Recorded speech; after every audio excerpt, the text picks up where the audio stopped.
को होस्ट अली रज़ा खान।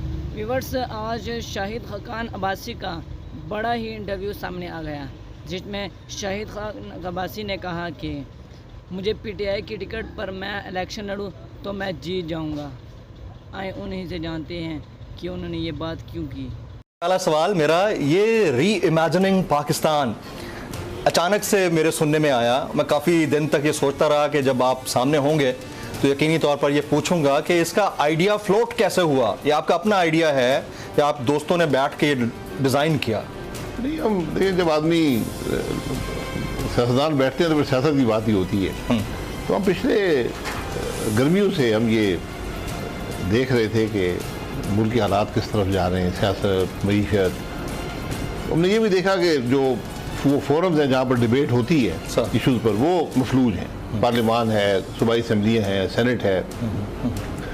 तो हमने ये कहा कि कोई ऐसा फोरम हो जहाँ पर मुल्क के मसाइल की बात, उनके हल की बात हो सके, और जहाँ पर किसी पर तनकीद ना हो, किसी की तारीफ ना हो, जी, वो एक डिबेट हो और वो नॉन पार्टिजन हो, वो किसी पॉलिटिकल पार्टी की ना हो, सब आकर बात कर सकते हैं। तो वो फिर हमने कुछ टाइम लग गया, जून जुलाई में हमारी ये बातचीत हुई, टाइम लग गया, तो हमने जनवरी से शुरू किया कोयटा से। तो कोयटा में हमने किया, फिर पेशावर में किया, और मुख्तलिफ तरीके से किया। मिफ्ता साहब भी आपके साथ? कोयटा में 9 घंटे से ज़्यादा का प्रोग्राम था। अच्छा। माइनस टेम्परेचर्स थे हॉल के अंदर, लोग आए, 9 घंटे लोग बैठे थे। पेशावर में 5 घंटे का रहा, कराची में 5 घंटे का रहा, फिर हमने लाहौर में किया, वो भी तकरीबन 4 घंटे 5 घंटे का था। फिर हमने रमज़ान शरीफ में रात के वक्त एक कराची में 12 घंटे के नोटिस पे हमने एक प्रोग्राम किया।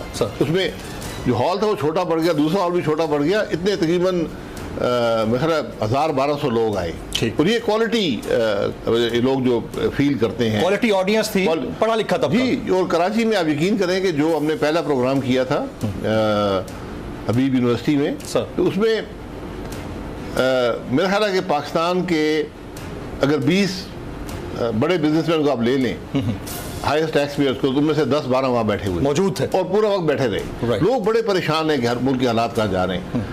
फिर हमने कोयटा में किया, सॉरी हैदराबाद में किया, फिर लाहौर करके फिर हैदराबाद किया। तो ये एक प्रोसेस हम चला रहे हैं सर, और इसका मकसद सिर्फ ये है कि ज़रा जगाया जाए पॉलिटिकल पार्टीज़ को कि आप मुल्क के मसाइल की बात करें, अवाम की तकलीफ की बात करें, उनके हल तलाश करें। तो इसमें आपकी अपनी पॉलिटिकल पार्टी जागी है या नहीं जागी? मतलब आपका री इमेजिनेशन का कॉन्सेप्ट तो बड़ा ज़बरदस्त है, but again people who are in the park corridors like PMLN, उनके भी जागने की कोई तवक्को? देखिए, हमारा सबसे बड़ी बात ये है कि ये पहली दफ़ा है पाकिस्तान के अंदर सर कि हर पॉलिटिकल पार्टी, पिछले 2 साल का पीरियड सिर्फ ले लें, उससे पीछे मत जाएं, हर पॉलिटिकल पार्टी इक़्तिदार में रह चुकी है। ऐसा ही है ऑलमोस्ट। क्या वो मसाइल हल कर सके? नहीं कर सके। इसलिए आज जो भी उनके पास हल हैं वो नाकाफ़ी हैं, जो उनकी सलाहियत है वो नाकाफ़ी है। कलेक्टिव एफर्ट की हमें कुछ और एफर्ट करनी पड़ेगी, वरना मुल्क के मसाइल हल नहीं कर सकते। हमने बड़े वसी रिफॉर्म्स करने हैं मुल्क के अंदर। ये बातें इस फोरम से। क्या आप अब भी पाकिस्तान मुस्लिम लीग नून का हिस्सा हैं? जी, मैं पहले से हूँ, 35 साल से, बहुत अरसे से है मैं इसलिए। और आपका ये जो फोरम है, क्या इसकी एक्सेप्टेबिलिटी है PMLN के बैनर के अंदर? किसी ने शिकायत नहीं की।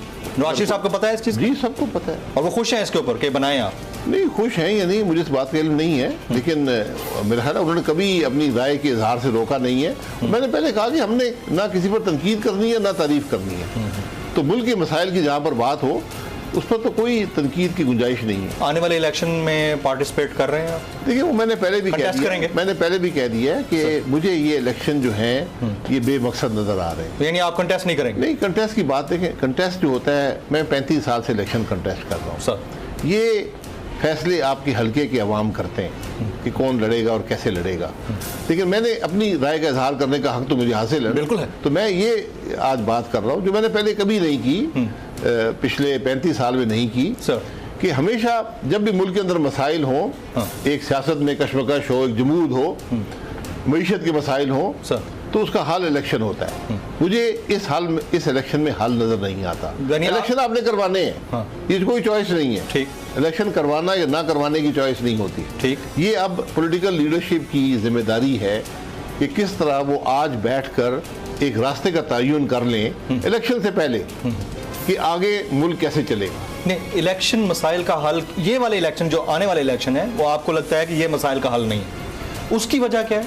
उसकी वजह यही मैंने आपको बयान किया, पिछले 2 साल में तमाम जो पॉलिटिकल लीडरशिप है, तमाम सियासी जमातें मुल्क में इक़्तिदार में रह चुकी हैं।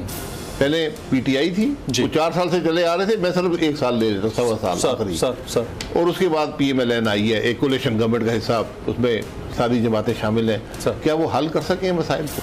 बिल्कुल नहीं कर सकते। मैं ये कह रहा हूँ कि उनके पास मसाइल का हल नहीं है, उनको आज बैठकर मसाइल का हल तलाश करके अवाम के पास जाना पड़ेगा। अच्छा, मुझे क्लैरिटी नहीं मिलती, मैं चाह रहा हूँ कि आप इसको क्लियर करें। एक तो ये बताएं कि क्या आप कोई टेक्नोक्रेटिक सेटअप के सपोर्ट में हैं कि इलेक्शन की तरफ ना जाएं, वो आए, करेक्शन करें, फिर होगा? जो काम आइन से बाहर हो वो आपको मसाइल का हल नहीं देगा। सर, इतनी सारी पार्टियां तो ऑलरेडी बैठी हुई हैं, एक आपकी भी आ जाएगी, भी आ जाएगी, तो और आ जाएगी। पार्टी में किसी पार्टी की बात नहीं कर रहा हूँ, टेक्नोक्रेटिक पार्टी नहीं होती। आपने बैठना है और एक रास्ते का तयन करना है कि हम गवर्नेंस में क्या तब्दीलियां लाएंगे, हम क्या रिफॉर्म्स लाएंगे। ठीक। एक ओवर ब्रॉड प्रिंसिपल्स पे तय होना पड़ेगा, मईशत में क्या करेंगे, और जब इलेक्शन हो जाए, जो बन जाए, फिर सब उसको सपोर्ट करें, तामीरी तनकीद करें। यही पार्लियामान होती है, तामीरी तनकीद करें, हुकूमत पर नज़र रखें कि वो उन चीज़ों को इम्प्लीमेंट कर रही है नहीं कर रही, फिर आपको मुल्क आगे बढ़ेगा। मैं अभी IMF का प्रोग्राम डिले हुआ 5-6 महीने। जी, स्टैंड बाय एग्रीमेंट। जब वो आया, जब उसका प्राइम मिनिस्टर साहब ने कोशिश की, प्रोग्राम तो रिवाइव नहीं हुआ, स्टैंड बाय अरेंजमेंट आपको मिल गया, आपको एक इंटरिम रिलीफ मिल गई। ऐसा ही है। और वो आपको 9 महीने मिल गए, अगली हुकूमत आएगी तय कर लेगी। ठीक। उसका असर आपने देखा स्टॉक मार्केट पर, एक्सचेंज रेट पर। ठीक है, अब वो असर वापस डॉलर अपनी जगह पर आ गया है। वो वही हुआ, हम देख रहे हैं। देखें, वो अपनी जगह तलाश करेगा, अपनी जगह तलाश करेगा। लेकिन जिस दिन इस मुल्क की सियासी जमातें, इस मुल्क के पॉलिटिक्स में स्टेक होल्डर्स हैं, जिसमें फौज भी है, जिसके अंदर जुडिशरी भी है, जिस दिन ये एक टेबल पे बैठेंगे मुल्क के मसाइल का हल तलाश करने के लिए, आप देखेंगे क्या होता है मुल्क के अंदर, आपको इमीडिएट उसका इफेक्ट नजर आएगा। आप PMLN के टिकट पर इलेक्शन कंटेस्ट करना पसंद करेंगे? देखिए, मैं ये आपको मैं कुछ चीजें मुझे पूछनी है। नहीं, मैं PTI की टिकट पे अब ये कोई सवाल नहीं है सर, सवाल तो मैंने ये कहा, देखिए, मैं इलेक्शन को बेमकसद समझता हूँ। आज इलेक्शन को ही बेमकसद, मैं इलेक्शन लड़ने को बेमकसद समझता हूँ, क्योंकि ये इलेक्शन मसाइल का हल नहीं देंगे जब तक हम अपनी जिम्मेदारी पूरी नहीं करेंगे कि हम आज रास्ते का तयन कर लें। वरना जो हुकूमत आएगी, कौन सी हुकूमत आएगी अगली, या जो PTI थी या मखलूत होगी, हाँ, बनेगी मखलूत ही। हाँ। PTI की भी मखलूत थी, उसके बाद भी मखलूत है, आगे भी यही होगी ना। और तीसरी या चौथी या 5वीं 6ठी पार्टी तो नहीं आई ना। तो क्या ये मसाइल हल कर सकते हैं? अब एक मुल्क के मेरा ये सवाल है ना, साबिक वज़ीर-ए-आज़म शाहिद खाकान अब्बासी साहब आने वाले दिनों में एक्सपेक्टेड इलेक्शंस को ही बेमकसद समझते हैं, तो मकसदियत किस चीज के अंदर है? सब बैठे, समझ लिया, सब बैठे। आप मुझे डिसएग्री कर ले कि नहीं, आप गलत कह रहे हैं, ठीक है, मेरी राय है, मुझे उसकी डिटेल में जाना है। आपकी बात से मैं एग्री करता हूं, आपकी बात 100% दुरुस्त है कि जब ये लोग इतनी बारियां लेने के बावजूद कुछ नहीं कर सके तो आगे क्या करेंगे? मैं बस बारियों को छोड़ दें, मैं पिछले 2 साल की बारी की बात कर रहा हूँ। हर जमात, हर सियासी लीडर इक़्तिदार में रह चुका है, क्या उसने कुछ किया है मसाइल के हल के लिए? उसका वे आउट क्या होगा? आपने कह दिया मैं बेमकसद है इलेक्शन, मान लिए 1 मिनट के लिए, वे आउट क्या होगा? सब बैठ रहे हैं, कौन बिठाए? आज वक्त है आपके साथ, शायद खाकान अब्बासी साहब बिठाएंगे, मैं कुर्सी और टेबल में मुहैया कर दूंगा। अच्छा, बैठने की बात ये नहीं होती क्यों मैं बैठूं, वो बुला रहा है नहीं बुला रहा। अगर आपको मुल्क का दर्द है, अवाम की तकलीफ है, आप खुद बैठ जाएंगे, आपको कोई तकलीफ नहीं होनी चाहिए, लोग बैठ जाएंगे। हमने बैठे देखे, टेररिज्म का मामला था ना, हर रोज पाकिस्तान में खुद कुछ हमला होता था।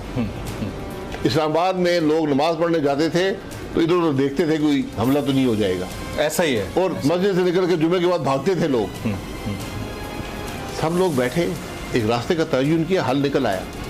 आज आपकी मईशत तबाही के धाने पर खड़ी है, आप बैठ नहीं सकते।